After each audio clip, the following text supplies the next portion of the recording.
Good evening all of you. मैं Ravindra Tripathi Mishra sir की class में। जैसा कि आपको पता है, आज आप लोग का इकोनॉमिक्स का पेपर था बीएड थर्ड सेमेस्टर का, ईडीयू बीएड 112 B2 का। तो इसका हम लोग आंसर की देखेंगे। इससे पहले मैं आपको बता दूं, आप मेरे टेलीग्राम चैनल से जुड़ जाइए। वो मेरा डिस्क्रिप्शन बॉक्स में आपको लिंक मिल जाएगा।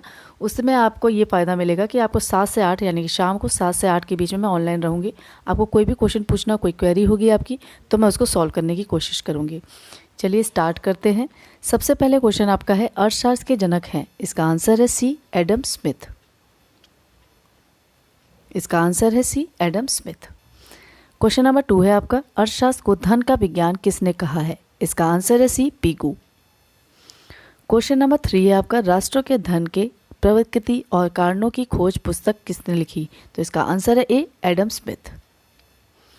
क्वेश्चन नंबर 4 है आपका, अर्थशास्त्र का संबंध राष्ट्रों के धन से संबंधित है, ये किसका है? तो ये एडम स्मिथ का है। क्वेश्चन नंबर 5 है आपका, भारत में अर्थशास्त्र का अध्ययन आवश्यक है। इसका आंसर है डी, उपरोक्त सभी।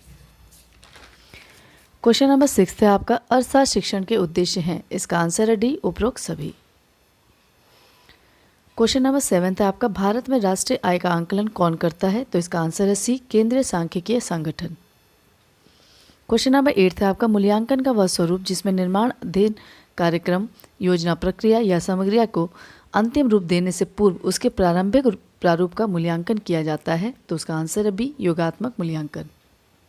क्वेश्चन नंबर 9 है आपका, निकट संदर्भ परीक्षण की विशेषता नहीं है। इसका आंसर है डी, समूह में छात्रों की सापेक्षिक स्थिति को जानना। क्वेश्चन नंबर 10 है आपका, मापन की व्यक्तिगत त्रुटियों को दूर किया जा सकता है। इसका आंसर है ए, परीक्षण को वस्तुनिष्ठ बनाकर। क्वेश्चन नंबर 11 है आपका, कोई परीक्षण वस्तुनिष्ठ परीक्षण कहलाता है जब वह, इसका आंसर है बी, जब परीक्षक की व्यक्तिगत पसंद नापसंद का मूल्यांकन पर प्रभाव नहीं पड़ता है। क्वेश्चन नंबर 12 है आपका, वस्तुनिष्ठ परीक्षण के संदर्भ में गलत विकल्प है। इसका आंसर है डी, छात्रों की चिंतन क्षमता का पता चलता है। क्वेश्चन नंबर 13 है आपका, समप्रांतीय परीक्षण के निर्माण पद नहीं है। इसका आंसर है सी, परीक्षण की रचना करना। क्वेश्चन नंबर 14 है आपका, अर्थशास्त्र शिक्षण के सिद्धांत है। इसका आंसर है डी, उपरोक्त सभी। क्वेश्चन नंबर 15 है आपका, निम्न में से उच्चतर माध्यमिक स्तर पर अर्थशास्त्र शिक्षण की विषय वस्तु है। इसका आंसर है सी, उपरोक्त दोनों। क्वेश्चन नंबर 16 है आपका, निम्न में से माध्यमिक स्तर पर अर्थशास्त्र की विषय वस्तु है। इसका आंसर है ए, अल्प बचत योजनाएं। क्वेश्चन नंबर 17 है आपका, शिक्षण प्रधान शिक्षण विधि है। इसका आंसर है बी, भाषण विधि। क्वेश्चन नंबर 18 है आपका, योजना विधि के प्रतिपादक। इसका आंसर है ए, किलपैट्रिक। क्वेश्चन नंबर 19 है आपका, समस्या समाधान विधि में। इसका आंसर है सी, मानसिक निष्कर्षों पर बल दिया जाता है। क्वेश्चन नंबर 20 है आपका, प्रयोगशाला विधि में महत्व दिया जाता है। इसका आंसर है बी, करके सीखने को। क्वेश्चन नंबर 21 है आपका, योजना विधि का पद नहीं है। इसका आंसर है ए, योजना का निर्माण।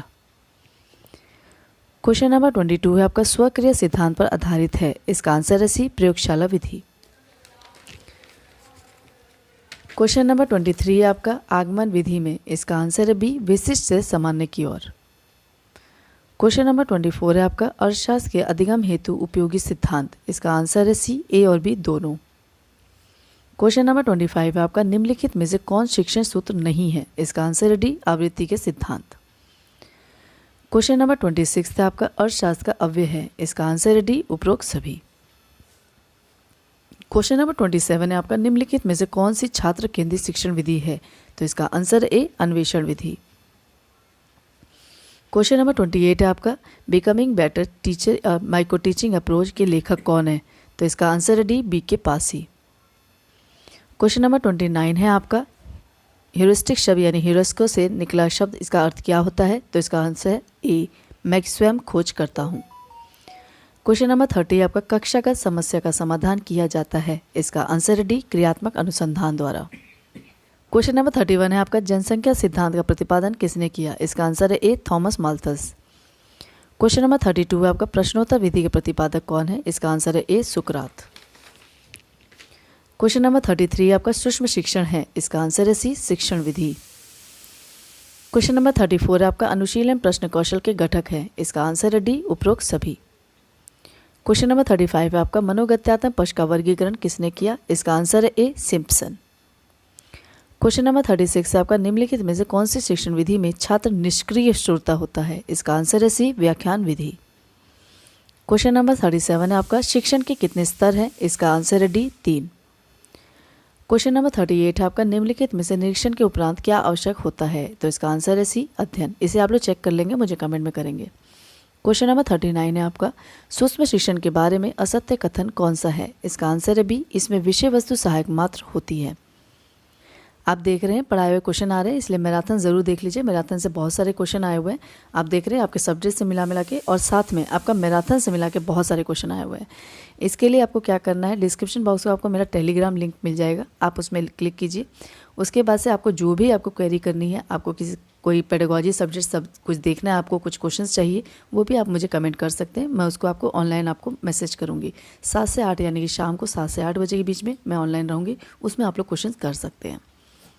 आज के जो क्वेश्चन आपका लास्ट है, कौन सा कथन असत्य है? तो इसका आंसर है बी, आगमन विधि में सामान्य से विशिष्ट की ओर बढ़ते हैं। तो ये आंसर गलत है। ये तो था आपका 1 से लेकर 40 तक क्वेश्चन। अगर मेरा प्रयास अच्छा लगे तो इसे लाइक कीजिए, कमेंट ज़रूर कीजिए और जितने आपके आंसर सही हुए हैं उसको मुझे कमेंट बॉक्स में ज़रूर लिखिएगा। तब तक के लिए धन्यवाद।